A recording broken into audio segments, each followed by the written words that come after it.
first get a brief reaction from our panellists here, and then I'm going to open this up so that anybody who wants to say something can say it, make it reasonably punchy, I hope. Say what you want, what you thought about this evening. Seems to me that the issues that come out of tonight are content versus personality. What do we think of the content of this debate? What did it tell us about the things that underlie these parties, as opposed to the personalities of the individuals taking part? As far as Ed Miliband was concerned, the only one of these 5 characters who can become Prime Minister, did it help him or hinder him? Interesting question to ponder, I think. What does any of this say about a progressive coalition, even if not a coalition, a working arrangement between, say, the Labour Party and the other parties, here represented, or 3 of them at least, if it came to that? Fourth, was David Cameron right or wrong to stay away? They'll be pondering that a lot, I suspect, in Downing Street at the moment. And then finally, does the public, we are the public, sort of get all this stuff about austerity and about cuts, or is it just all sort of so much blah blah that in the end people sort of switch off during that bit and then just look at people and try to think what they think about the personalities? Anyway, that's my first thought. They're going to hear live reaction from a panel with all those people in that weird room telling all of those people from the political parties saying what they think really happened to journalists who've been standing around waiting for them to do it. We don't have to do that. We have our own panel and we have you. So there'll be plenty of time to hear from both of them. But I'd like just to begin by perhaps asking Sue. You're a seasoned observer, if I can generously call you that. Not too seasoned, obviously. Around a long time looking at these kind of things. What did you make? I'll stop now before I get in. What did you make of those performances, about the spectacle of it? Well, I thought it was thundering good entertainment. It was, yes. I mean, I think if he doesn't make Prime Minister, Ed Miliband could possibly go in for more acting lessons and get himself a BAFTA. Really, I'm afraid, I think they've over-rehearsed him. Yes, he wasn't making so much movement with his hands, and that smile, I mean, it was scary. I think that overall, some of the things he said, of course, were perfectly sensible, but I think it detracted somehow from the thing that he most needed to do, which was to look really prime ministerial. And the grinning and the looking round at the others somehow, for me at any rate, didn't quite work. I thought Nicola Sturgeon did really well. I don't agree with the SNP at all, but one of the high points of this rather dreary campaign in many ways, for me at any rate, but I suspect for a lot of other people, has been watching Nicola Sturgeon running rings round the men. And I think she did really, really well again. And I think one of the things that she did well was that she was inclusive and looked... I mean, she's obviously not going to be Prime Minister, but she looked as though she was in that class. She is First Minister of Scotland, and she did look a cut above the others. I thought that Nigel Farage was... he looked strangely uncomfortable to me. I thought, not just because a lot of people were against him, he's used to that, but there was some, apart from the crack about the Barnett formula and we're going to send less money over Hadrian's Wall, which I thought was quite entertaining, he didn't somehow manage to pull off his usual trick of being the cheeky chappy, which I think is quite an important part of his appeal when he does manage to do it. He somehow seems to be standing back. He was all too close to it, and it was too sort of anti-immigrant and very strong. I thought Natalie Bennett, who I am not a fan of, I thought did much better than I've seen her do before. And I thought Leanne Wood did well as well. She always almost seems, I mean, I think she comes over as a very likeable and sort of passionate person, but she always seems to me slightly to be the odd one out. It's a kind of, oh God, we've got to do a bit of Wales. But I thought it was great fun. I thought it was a tremendous, as a spectacle, I thought we didn't really get very much further on the substance, and we certainly didn't get, it seemed to me, very much further on things like where the Labour Party is going to put its cuts. I mean, he just refused to answer that. And if I were doing a sort of serious analysis of it, I'd say that was a great weakness. One other thing, I just thought it was a bit of a pity when they were all getting so excited about the health service that you couldn't just say, come on, that's what they want to talk about. I thought the defence stuff was a bit bloodless. I'd rather have had health. Okay, very good. Thanks very much, Sue. Simon? I think tonight it was all about Ed Miliband. This was Ed Miliband's one real chance to try and demonstrate that he's prime ministerial material. And on the one hand, I agree with Sue that in terms of his mannerisms, it was noticeable how here in the audience was laughing as much at just expressions on Ed Miliband's face as it was at the sort of strange things Nigel Farage likes to say. But on the other hand, what I think will come across from tonight's debate is Miliband was able to position himself as a political moderate. He was able to position himself as a political moderate on Trident. He positioned himself as a political moderate on austerity and cuts and having to balance both cuts in spending as well as maintaining spending levels on healthcare or increasing spending levels on healthcare. And so it's much harder then for the Conservatives to run a campaign that says it's a choice between us and the loony left, as loony Ed, left-wing Ed, red Ed. He's managed to position himself with the emergence of the Greens and the SNP implied to his left and all arguing with him from the left. He's then coming across as a political moderate and saying, actually, I'm the moderate here, and you vote for me, I'm a moderate. To my right are the crazy Conservatives, and to my left are all these guys, and I'm actually in the middle of British politics these days. And if it comes out of the debate tonight that that's what really the message that comes home, I think that inevitably will help him, I think, winning what is really key Conservative seats he needs to win. The other thing I found fascinating was the argument between, and the vehemence of the argument between him and Nicola Sturgeon. Because I think Nicola Sturgeon's strategy has been very strongly to sort of demonstrate to English voters that she's not scary. So, I think the perception in the Conservative press, up until the first election debate, the Conservative press was running we live in fear of a Frankenstein coalition, a sort of strange artificial coalition between Labour and those terrifying SNP, and they had all these pictures of Alex Salmond with Ed Miliband in his top pocket, and they tried the same with Nicola Sturgeon with Ed Miliband in her top pocket, and it doesn't really work because the English voters seem to say, she seems pretty reasonable, she seems pretty sensible, she seems quite moderate, she seems quite prime ministerial in material, she seems trustworthy and honest. Is it really so bad that there could be a Labour minority supported perhaps in the Commons by the SNP? And I think she very cleverly has run a strategy both in the first debate and in this debate to say, vote for me for Scotland. But by the way, the rest of you in England, I stand up for you too, and I'm a political moderate, and I will not be crazy, and I'm not going to fleece you in the interests of Scotland. And I think that has really changed the terms of the debate and made it much more difficult for the Conservatives to run if you don't have a Tory Lib Dem coalition, the only alternative is Labour and these scary loony SNP. I don't think most English voters think of them as the loony SNP anymore as a result of Nicola Sturgeon, which then makes it strange that we then have this really vehement argument between Miliband and Nicola Sturgeon there. And I think he's thinking Scotland. He's thinking, I want to try and save 5, perhaps 10 Labour seats in Scotland. And so the real debate is between me and Nicola Sturgeon. If I can hold on to those 10 seats in Scotland that she's going to take from me, I could actually get close to that majority in Westminster, and perhaps I could have a Labour Lib Dem coalition with a majority and not have to rely on the SNP. He's thinking that's a tactic. But that might backfire if he finds himself in a situation where he is reliant on the SNP, and then the voters are saying, but you said all the way along you will not do a deal with the SNP. Remember that debate where you said you're not going to touch the SNP, and here you are, you lied to us again. And we can't trust any of you. We had the Lib Dems who lied about tuition fees, and now you're lying to us about the SNP, having now said you'll never do a deal with them. So I find it very strange, this argument they're having with the SNP. Okay. Sue, do you think, thanks Simon, do you think David Cameron will have sat in Downing Street, they will have watched it with Linton Crosby and the team, no doubt. Do you think they made a mistake by staying away, or do you think they will have seen that and said, yep, that we made the right decision? I think they will probably decide that they've made the right decision not to go.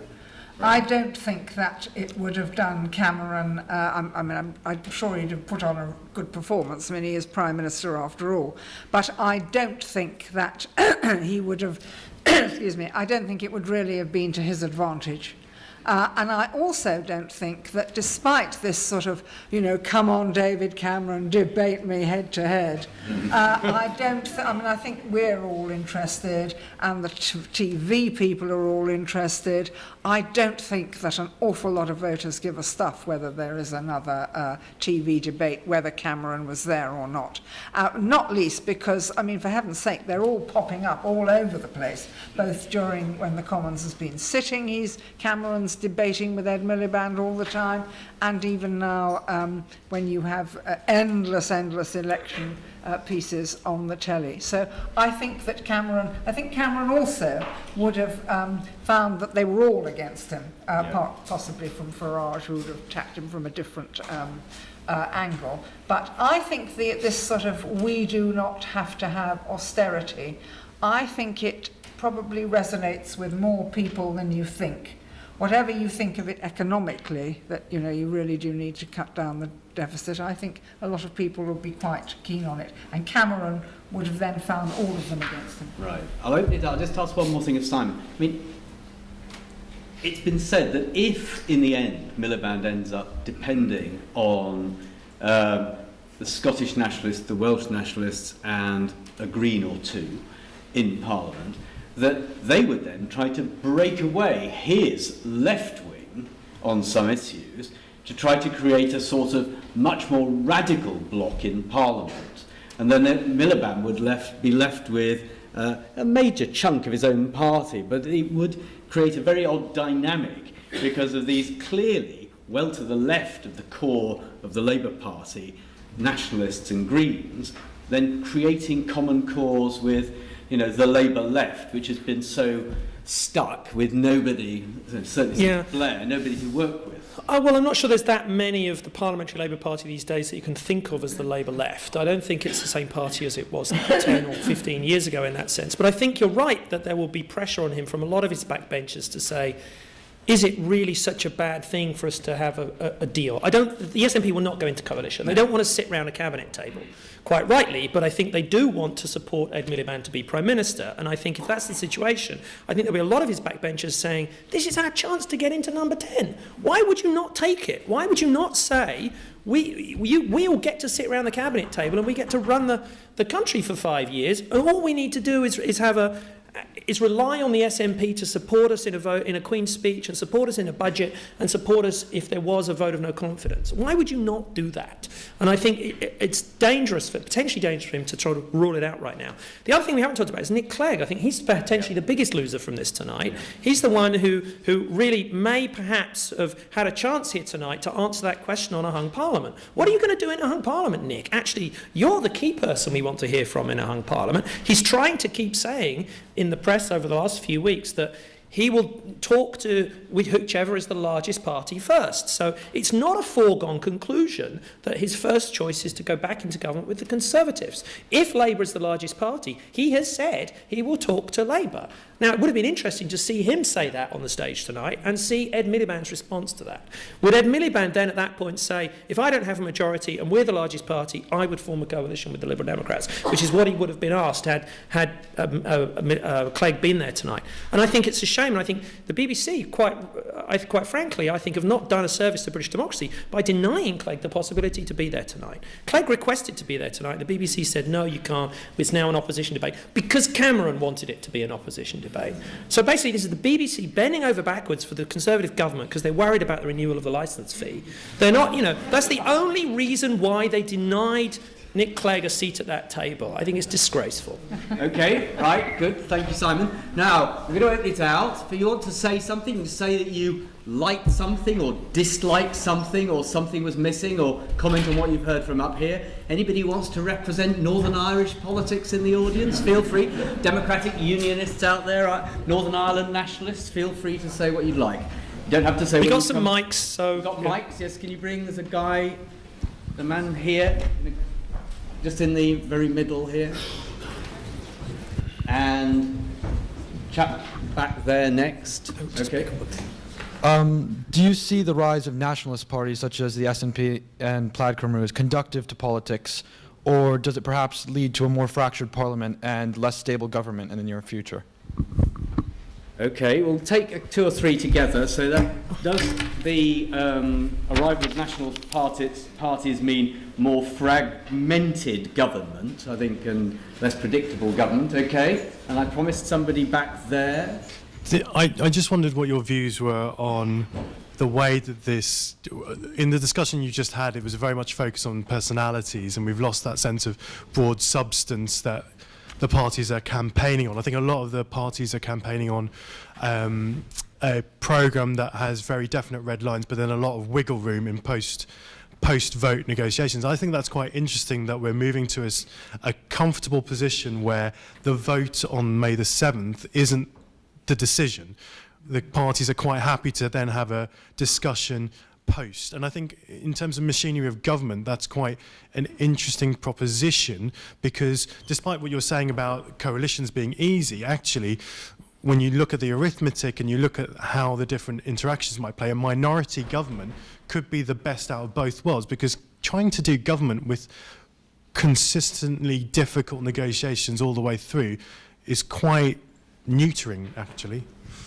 Okay, very good. And then any female questioners? It's good to have at least one female questioner in each round. No, I don't want to deny the man at the front here who's been waiting. Come on. There's a female, yep, go on. It's Nona. No. I'll come back to you. There'll be plenty of time. Hello. I'll make it about women. So today, obviously, we saw 3 women on stage out of 5 participants. Do you think this will signal a shift in British politics towards more female participation and hopefully more female engagement in politics? And also, if you can have a little follow-up, do you think it was disappointing that the female leaders didn't actually raise any female issues throughout the debate, such as childcare, young women, all of that sexual harassment that's going on? Okay, great. Now, 3 good questions. You don't have to answer all of them each, but take your choice. Do you want to start, Sue? Okay. I think on the terms of wiggle room, I think about what happens afterwards, assuming nobody does get an overall majority, which still doesn't look very likely. I think it's going to be absolutely fascinating what happened, what's going to happen. They were all refusing to really talk seriously about their red lines in response to the question that they were asked.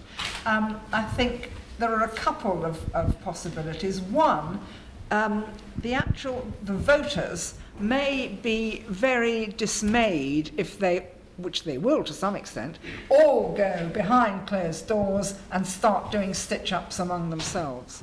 I think there could be a real backlash against this sort of behind closed doors and we'll sort it out among themselves, given the contempt for the political class that we're starting with. If they get through that, and if the House of Commons is then endlessly sort of doing deals on a case-by-case basis, which I think is very likely to happen one way or another, it could actually make for rather better government. Fewer laws, better thought-out proposals, a rather different approach. I think also it could mean that the focus switches much more to the House of Commons itself and to doing deals, again, on a case-by-case basis. And you might almost, because of polling,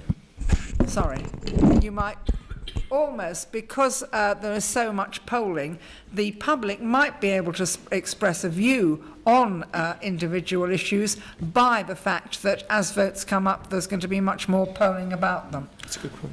I think on the women point, I hope it means a bit of a shift. I think one of the good things about the debate has been to have women there, practically for the first time ever, and especially Sturgeon being so powerful, even if, like me, you disagree with her. I don't think it's a great loss to have women's issues. I think discussed. I think, obviously women's issues are important, but I think to some extent it's a bit of a mistake to label everything to do with childcare a woman's issue and harassment a woman's issue. I mean, other other people. Men are sometimes harassed, men have children. And I think that also it acts sometimes to exclude women. You know, you go off there and make the tea and worry about women's issues, and we'll get on and do the serious stuff. So that didn't worry me that was happening. Simon. On the first set of issues, which relates to fragmentation, one thing I think is, what would have this election been like, and how would this have been reported had we not had the experience of coalition government? So the counterfactual is, I think right now there'd be far more panicked sort of reporting. Oh my God, there's going to be a hung parliament. Oh my God, this is going to be terrible. There's going to be all these smoke deals in smoke-filled rooms and we won't know what's happening. But the fact we've had a coalition government for 5 years, at the time, nobody thought it was going to last 5 years. Nobody thought it was going to be a functioning government. In some ways, we've actually seen less disagreement between the two parties in government than we saw actually within the Labour Party in the last government between Brown and Blair. So, I mean, it is possible to have a coalition government that comes to a coalition deal that's quite a transparent coalition deal that says, here's a coalition agreement, and you can see as a voter which bits of the manifesto are in the coalition agreement and which bits of the manifesto are not in the coalition agreement. I'm surprised that there hasn't been more questions asked by journalists and more demand in these debates to say to them which of these manifesto commitments are red lines that you will not give up in any post-election coalition deal, because I was expecting that to be far more asked in this election campaign. But in general, I think the public is quite relaxed about the idea that there's not going to be a single-party majority government after this election. In fact, I would even go as far as to say a majority of the voters actually do not want there to be a single-party majority government after the election. They don't like the thought of there either being a Labour majority or there being a Conservative majority, because they've only got 30-something% of the vote. And do we really want a government with 30-something% of the vote being able to govern with a whopping great majority in the House of Commons, being able to push through laws against almost 70% of the public voting against them? I don't think that's healthy for democracy, and I think a lot of people in Britain actually accept the idea that it's quite healthy for British democracy that politicians have to compromise. What about the problem, Sue's problem then, of this sort of no longer smoke-filled rooms? I can see your point about, if they get 34% of the vote and got a majority, that wouldn't look very good. But if we then end up with even a loose agreement involving a big party and 2, 3 or 4 smaller parties, even the details of the agreement. I'll tell you what I don't like about minority government. On the one hand, I agree with Sue that having minority government and having then to have more deliberative government when you pass law. And I think the contrast between Westminster and the Scottish Parliament is quite telling on that one. The Scottish Parliament is far more deliberative, meaning laws being amended on the floor, budgets having a longer budget debate. Sturgeon, when she was here, explained how in Scotland the budgetary negotiations take a lot longer. You actually amend the budget through the process of bargaining, and it's more transparent in that sense. That sort of more deliberative politics inside Westminster, I think, would be very healthy. But what I worry about of a minority government is then that minority government being held to ransom on issue by a particular small party. What we see in Scandinavia is minority parties being held to ransom by very small parties on particular key issues. For example, Danish governments repeatedly have been held to ransom by radical right parties on immigration issues who have not been sitting around the cabinet table but have been relying on them for their support inside the House of Commons. And I would worry then about, I'd rather, in a sense, have a deal that's written down with the SNP that you can hold them to, than have the SNP on the backbenches saying, well, we're not going to support you on anything. That's unlikely. I think that's highly unlikely. I don't think there's going to be, the chances are there won't be a coalition agreement. It's not going to be nearly as clear and clean as it was in 2010. And that is the problem. It will be in rooms, day by day. They might not smoke, but otherwise, and I think that is what is going to really, potentially, really annoy the public. And one of the reasons journalists don't keep on asking them about those lines is because they never answer the question. Yes. I mean, as they didn't there. They all holding their cards hold close to their chest. Okay, and you want to be that guy at the back's question? No, I wanted to go to Nona's question. Nona's question about the women. I would like to hope that, after this election, we're going to see a new leader of Labour or a new leader of the Conservatives, or perhaps new leaders of both of them. And at least one of them could be a woman, I would imagine. We could see a woman leader of Labour or a woman leader of the Tories or a woman leader of both. And in fact, I think that would be very healthy for British politics. Okay, very good. Did you get your fragmented question answered? I think the other bit. What I found interesting was that it was all based on the premise of that there needed to be loads of legislation, so either none or you can do a lot in government without actually going to Parliament, and the problem you'll have is that either a minority government or a government with coalition will be forced to do quite a lot less. So budget, Queen's speech, 2 or 3 bills that are quite uncontentious, and then a lot of machinations with secondary legislation or behavioural insights and a lot of other stuff. Do you think that would be bad or good? I think it'd be quite bad because you're not having the proper debate at all then. And it's hard to roll back. And potentially a private member's bill on an EU referendum. You know, I think it would be even with a Labour minority government, I think it would be hard to stop a private member's bill on an EU referendum actually being passed by a majority in the Commons. So there's a real possibility. You know, we had a Conservative private member's bill that got 304 votes in favour and 0 votes against because the Conservatives couldn't put it to Parliament. That could easily happen again, and if that gets done early on in the Parliament, we could see that pass. Okay, and I'm going to take some more questions, but before I do that, because I know some people will have to leave because I don't want you to go, but we're not going to stay here all night. But Simon did promise a vote, and I think now, before we find out from the pollsters, what I'd like you to, and I really want you to try very, very hard with this, to set aside your personal politics.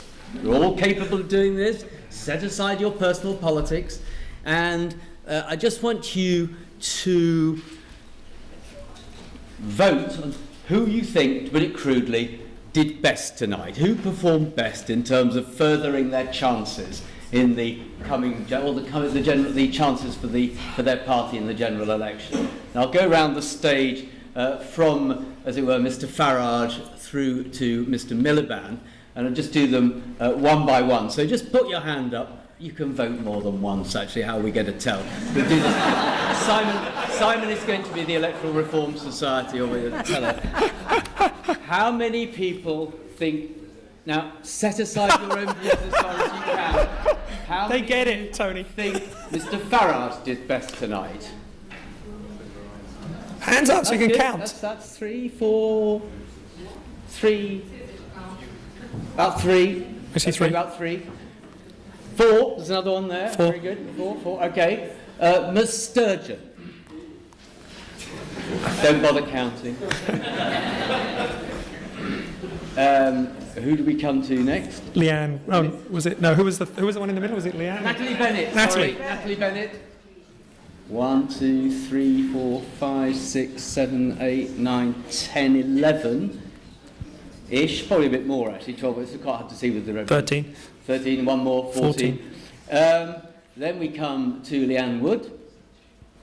Oh, 1, 2, 3, 4, 5, 6, 7, 8, 9, 10, 11, 12. One at the back. 13. 13.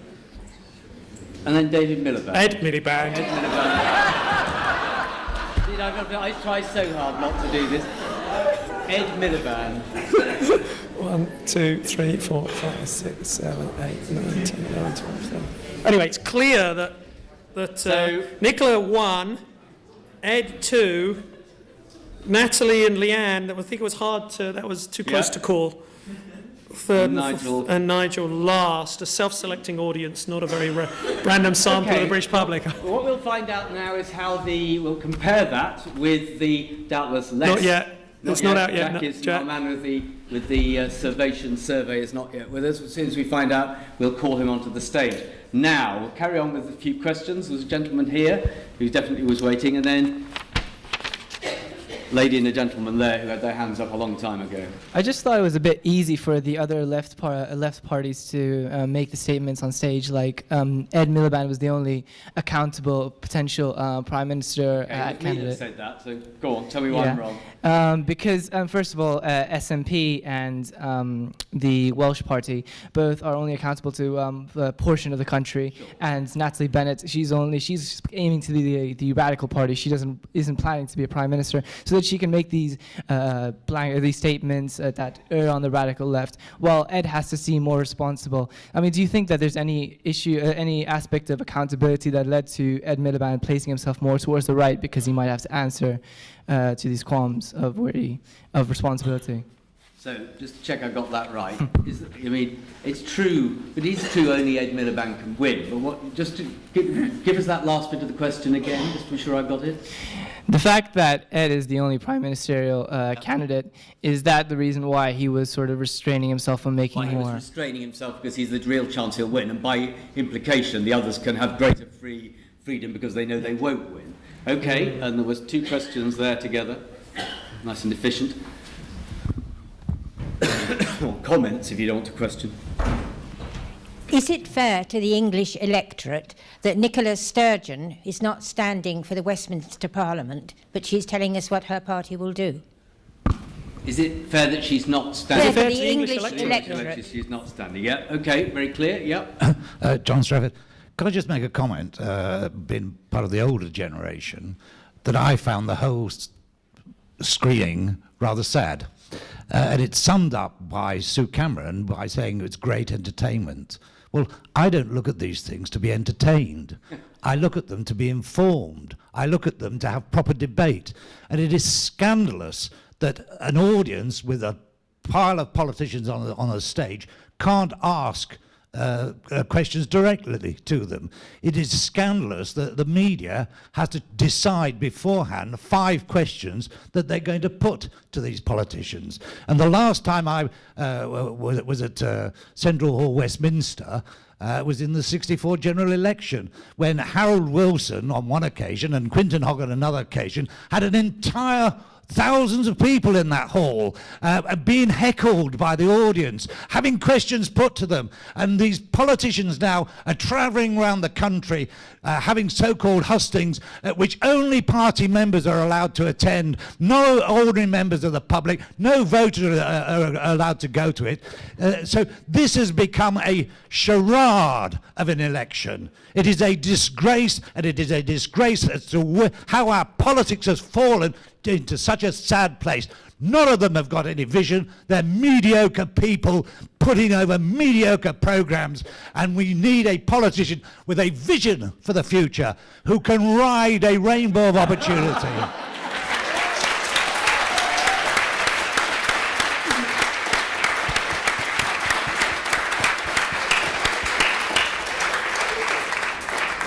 As you can see, we don't constrain our audiences, and more to the point, I think the point of the Harold Wilson point and dealing with hecklers is very well made, because politicians like Harold Wilson benefited from having raw audiences and being able to deal with the hecklers. And in fact, in this room, when Nicola Sturgeon came to speak, she did have a difficult question from the back, and I think she did handle that quite well, and it does show how politicians can turn a real audience to their advantage. So I think, interested to see, Sue, what do you think? Well, I mean, I agree with a lot of what you said, and I think that in many ways the campaign, there isn't proper debate about policies, partly because the policies of a lot of them they're marginally different, but they're not hugely different at all. I don't think there's much chance of going back to the time of Harold Wilson. I mean, apart from anything else, television wasn't the same, and we didn't have the internet and all the rest of it. And I think you're quite right. Politics generally has become much more bloodless. I think that is why so many, such a huge chunk of the public are so turned off by them. And I also think that the politicians, none of the party leaders, and particularly the 2 big parties who are dying on their feet, I don't think that they have got the first faint foggiest idea of what should be done to re-engage people. I think myself that what we need desperately is a total realignment of the political system of the main parties, so that there is a proper left-wing option, a proper right-wing option, and a sort of one-party Tory, Labour, something like that. But I don't think that it is really sustainable. And in the absence of proper debate, and I do think that the public generally is not prepared to listen to too much detail on policy. I think, the reason you elect the beggars is to do that for you. I do think a bit of entertainment is something that is at least a compensation, and I thought we got a lot of it tonight. Yeah, so we do add the theatricality of it by doing it in here, where we can all share the fun together. Simon? Yeah, I agree with a lot of that in two senses. One, it is a bit ridiculous that they get given the questions beforehand so they can prepare their answers to the questions before they go on stage. To me, that's not politics. To me, that's show business. I mean, they're actors now. I mean, they choose 5 questions beforehand, which they give to them beforehand, and they can prepare their answers. I mean, or they kind of know, or they know exactly what the topics are going to be. There's no sort of open, we know that, anybody in the audience can bring up any sort of topic, and they've, on their feet, got to think about how they would respond to these things there and then live. I mean, so I agree with that. But part of the problem is a second issue, which is, I think, that who are the people going into politics these days in Britain? And it's not just in Britain, it's in a lot of places in the world. We now have, 100 years ago, Weber, the German political scientist, made a speech in Munich, and he said, democracy will lead to the professionalisation of politics. We finally got there. We finally got to politicians who are professional politicians since they were teenagers. So, people start being politicians as teenagers, they go off to universities, places like this, and they're politically active at universities. They go and become assistants to MPs or work in think tanks. Then they stand in a seat that they're not going to get elected in, and then eventually they get into... They've not really done anything else in their lives. And each of the parties are the same in that sense. They're not really recruiting people into politics later in life, and they seem to be getting younger and younger. This is the first time that the Prime Minister might be actually younger than me in my life. That makes me... I'm part of the older generation now. So I'm on your side of the fence on this one. So I think there needs to be a big question about how do we recruit people into politics from outside politics into politics. And I think we are seeing a political class which to most of the rest of the country looks the same. But having said that, the fragmentation of the vote and the rise of these other parties, the rise of UKIP, the rise of the Greens, the rise of the SNP implied, I think that's healthy for British democracy because they're speaking out against that establishment. They're speaking out against those mainstream. And a lot of people have warmed to Leanne Wood and warmed to Natalie Bennett and warmed to Nigel Farage because they don't look and feel exactly like your cookie-cutter Tory or Labour politician. And actually, just to come back to the question at the front here, it does allow them greater freedom to say things, because they're not going to be in government on their own. Just gives them freedom to say things which otherwise won't be said in mainstream politics. Now, Farage quintessentially does that, Natalie Bennett does it, they wouldn't normally be compared. But is that, it could be seen as problematic, or it could actually just be seen, and I think in this conversation suggests it's healthy. Mm-hmm. Yes, I think I agree that it's healthy. I think the point about Nicola Sturgeon not standing and about the others freer to speak, I think she's slightly the exception to being freer to speak. She has got an election where she's clearly going to win it in Scotland, but she wants to do as well as she can. So she's not perhaps as free as Leanne Wood or Natalie Bennett or Nigel Farage to just come out with anything. I think the question of she's not standing, well, fair enough in one sense, she's not standing for a Westminster seat, but she will be very influential. Although there is an issue as to whether Alex Salmond, if he gets down here, I think there could well be a lot of needle between Sturgeon and Salmond, because he's going to be down here when the negotiations happen, and she's going to be up there, and despite modern communications, that might give him an advantage. I think the whole issue of the union and of the SNP that nobody south of the border, the other 84% can't vote for, I think that is potentially a cause of real difficulty. But let's see what happens. Okay, still no news from the poll? No, right, let's take some more questions then. Take one there, and one here, and I did see another gentleman. There's a woman. There's a woman there, yes. Stick your hand up. Yes. Stick your hand up. There's two women there. Right, okay, we'll take 4. 1, 2, 3, 4, and I promise we'll come to others. Yep. So, like Sue, I also enjoyed that, but we're an LSE audience full of, I imagine, some other North London geeks too. But what do we think should be the format in future? There were 2 people on that panel today that most of us who I imagine most people here live in London, can't vote for. The Prime Minister wasn't there, the Deputy Prime Minister wasn't there. what should be the format of engaging more people in politics rather than people running away from debate and discussing records? How on earth can we come up with a way of coming up with a format that doesn't involve it being the tawdry mess it was this time? Yeah, gentleman here. Hi. I was wondering why the European question and a potential referendum wasn't discussed into too much detail. The only one who made his point absolutely clear was Nigel Farage, and the other ones were sort of trying to get around it without making their points clear. Is it because of increasing Euroscepticism in the UK and because they don't want to contradict or shock British voters? Okay, and then 2 questions here. 2, that's right. Hi, do you not find it odd that we've got a 7-way debate and a majoritarian electoral system? 7-way debate and a majoritarian electoral system. Good political science question. Yeah, great. Do you think the decline of the two major political parties is kind of a permanent product of greater education and internet, or is it a product of the kind of radicalism from the financial crisis and the recession? Decline of the two-party system. I think in a sense it started before all of that, but it's a great question. Okay.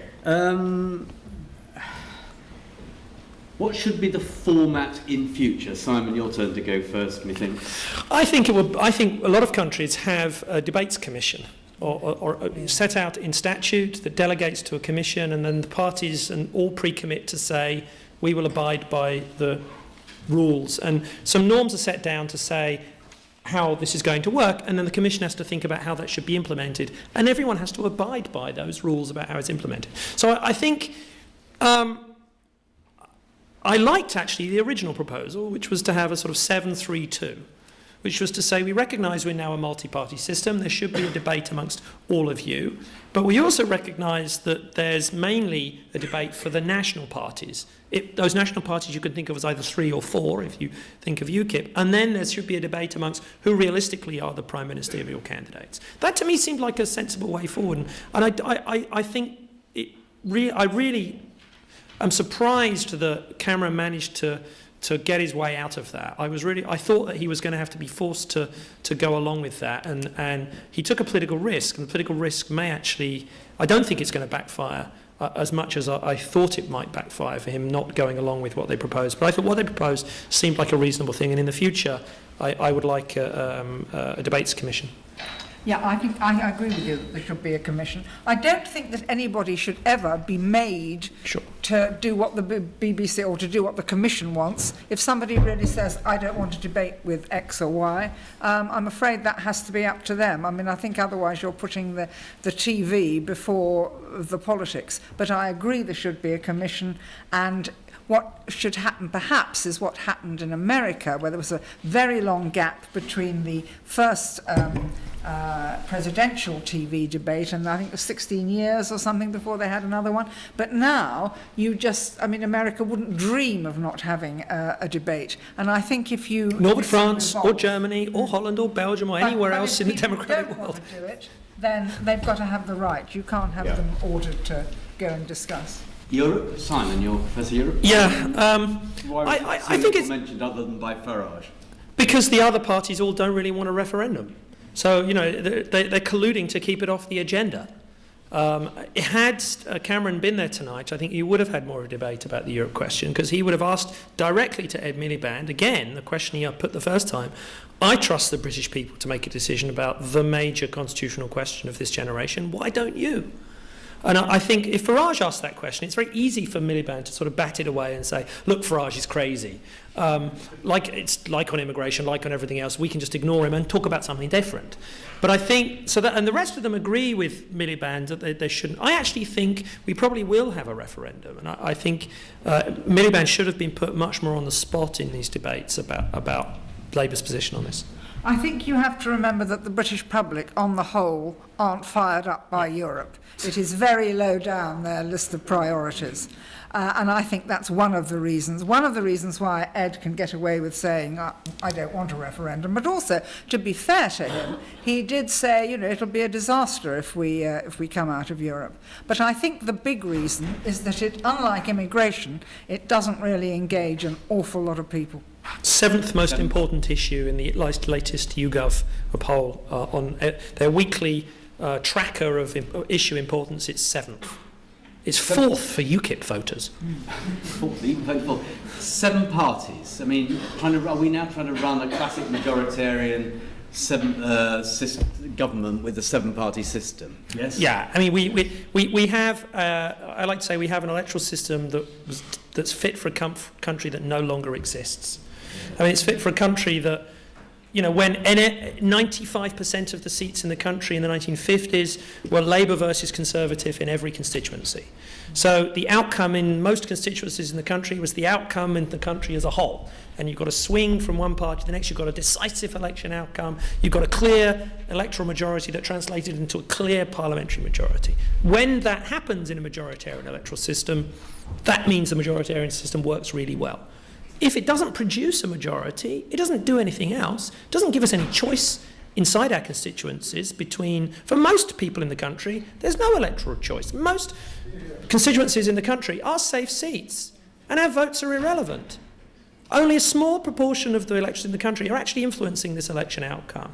The main reason why I'm in favour of PR, and not the sort of PR that some of these parties are in favour of, but why I'm in favour of PR is to give everybody in the country a real choice in elections to feel that their votes actually count and they actually can have an influence on elections outcomes and actually choose not just between parties, but choose within parties between different politicians. So we can bring into politics people from outside politics, and parties on politicians on ballots can say, vote for me because I'm not an established politician. I'm running against the leadership of my party, but I want to stand as a candidate for this particular party. That's the kind of electoral system that I want. And Sue, on the long-term decline of the two-party system, I mean, we heard about Harold Wilson earlier on. I think I'm right in saying that when Anthony Eden won his election in the mid-1950s, 1955, he got, or the Conservative and Labour vote was over 95. I think it was 97%. Yeah, 97%. Or something. So it's been declining on more or less continuously since then, hasn't it? And particularly since the early 70s, yeah. Yes, it has been declining, and it's now sort of suddenly come up against almost a brick wall, I think. I reckon that whatever the outcome of this election, we are going to have to see major changes in the way we do things. I think first past the post has got to go. I've always been in favour of first past the post myself, but I don't think it's sustainable. It would be possible, I mean, the polls are going up and down, for UKIP to get a bigger share of the vote than the Lib Dems, and UKIP gets 3 seats and the Lib Dems get 30. I mean, and the SNP get 4% of the national vote and 50 seats. And they're going to get 50 seats, yes, absolutely, or certainly 45. And I just do not think it's sustainable, and I don't think that people will put up with it. I think that's going to have to change. I think that also the parties are going to have to change. I mean, one of the things, I haven't done enough work on this, but there's been a real shortage of people, even for the main parties, good candidates, actually coming forward to be prospective parliamentary candidates. I think both Labour and the Tories have been really pushed to find people once, you'd have had hundreds of people applying for safe seats. Now there's sort of half a dozen, or there's a dozen and 10 of them are no good. And I mean, they're complete sort of non-starters. So I do think that the whole system is going to have to change quite dramatically. And I think that the parties have somehow got to readjust. I think one of the difficulties is that in the past you've been able to vote tactically, but now, who are the bad guys? I mean, we may all have our parties that we don't like, but in 1997, for instance, everybody pretty much was sick of the Tories, even the Tories were sick of the Tories, so you could vote tactically to get rid of them. But if you don't want UKIP, or you don't want the Tories, or you don't want Miliband, how do you vote in your constituency? You just have no real say to get the kind of government that you want. It's all far too tortuous. So I think, again, there has to be some sort of new system, some sort of PR system. Okay, now we're going to take no more questions because we have our psephological expert, Jack Blumenau, who has finally got the result from the Survation, or whoever it is, survey, and is now going to talk to us about it with some audiovisual help, I think. Yeah, so hi everyone, I'm Jack. I'm a PhD student here, but I'm also in charge of the General Election blog, which if you're not all visiting on a daily basis, Joel and I, Joel is sitting over there, are managing this blog together, and we post analysis and comment every day about the election from people all over the country and all over the world. Anyway, I'm going to talk about this snap poll. It's kind of a misnomer now, actually. It's more of a snap poll. anyhow, so Survation did a poll today. It was on behalf of the Daily Mirror. It had about 1,000 people, and it was weighted to be representative of the population of Great Britain. But bear in mind, these people all watched the debate, which isn't representative. Nevertheless, the headline results, and I only have one chart for you, I'm afraid. Who do you think won the debate? Miliband beats Sturgeon, beats Farage, and then a long way behind are Wood and Bennett. So, compared to this audience, what was the result here? Well, the audience here, I think, Nicola Sturgeon won easily, followed by... So we got 1 and 2, right? Well done, audience. You didn't do so well on Mr. Farage. I think Rishi was right. Not perhaps the most representative audience in the world here tonight. And then these two are actually doing slightly better in the audience here. Yeah, so remarkably, the results that Survation get from a demographically representative sample are not the same as an LSE. What a show. Anyhow, so that's the main result. But let me just say a couple of things about these kinds of polls and the effect of the debates more generally on polling, right? So there are some caveats to this. The first thing is that we had some missing leaders this evening, as everyone's noticed.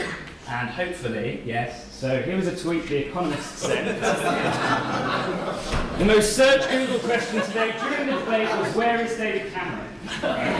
So maybe even that some people don't even understand why he's not there.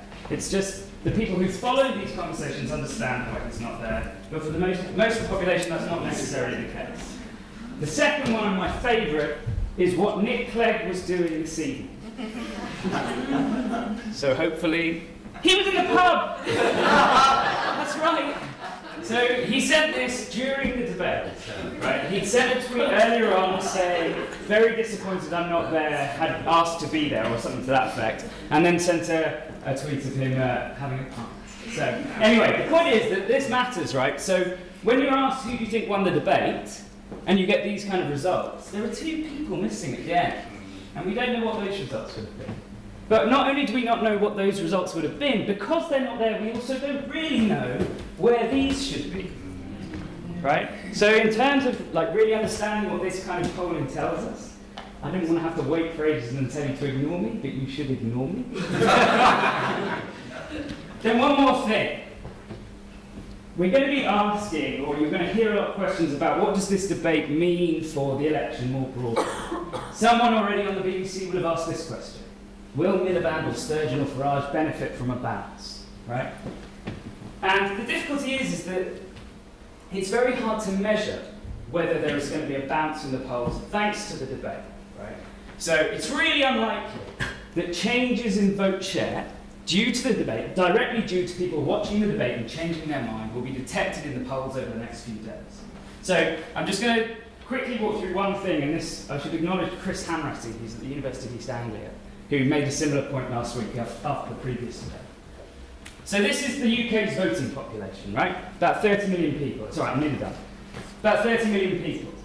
How many of these people will have watched the debate? Well, let's guess, right? So roughly 4.5 million. That's probably quite a big estimate, I'd say. That's about halfway in between the previous debates.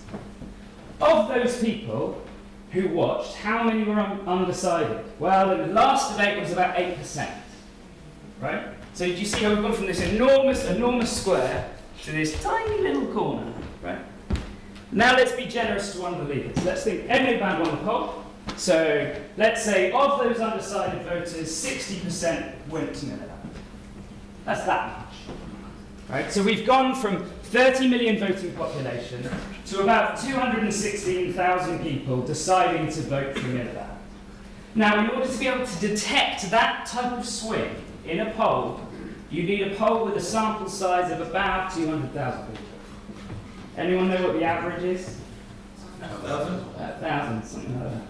So, it may well be that you can detect a difference in national level vote intention after the next poll, but only if you have a sample size of 200,000. So if you are a journalist here and you are about to run that kind of sample, yeah, except I'm about to do the except. Just wait. Right, yes. Like Morecambe and Wise, these people. So the point is that don't write, if you're a journalist here, don't write headlines like this because they're really annoying. And if you're not a journalist but you read these kind of things, please ignore these kind of headlines because they're really annoying. They're complete meaningless. But as Simon says, there is a however. Okay. So I'm going to show you one more plot, and it's quite techy, but it gives an intuition of why, of course, the debates might be right? So here's the plot. Right? It's a cartoon.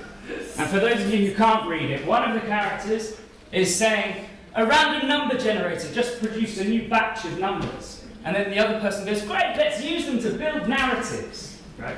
This is the kind of thing that winds statisticians up a lot. But I think it actually tells the story of why these kind of polls matter and why the debates matter. Because people who influence opinion, so media pundits, TV people, journalists, even those weird folk who come to watch a debate in an august education institution and stick around for an hour afterwards and then another 10 minutes to listen to someone talk about polling. They're going to use these things to build narratives. And they're going to tell stories about how Miliband is improving or how the campaign has changed since yesterday. And that's really why the polls matter, if they matter at all. So with that, I'm going to leave it and just leave that on the screen. And please go to this website. Thank you.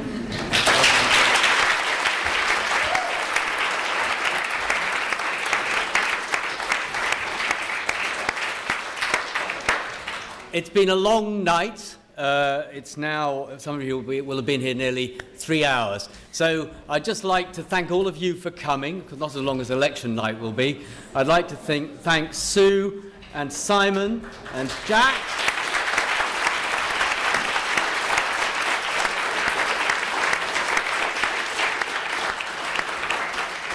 And you for all your questions and perseverance right through to the end of the evening. We will do this again, sadly, well, there may be another general election soon, in which case you'll be back sooner for this kind of event and you think, thank you very much and good night.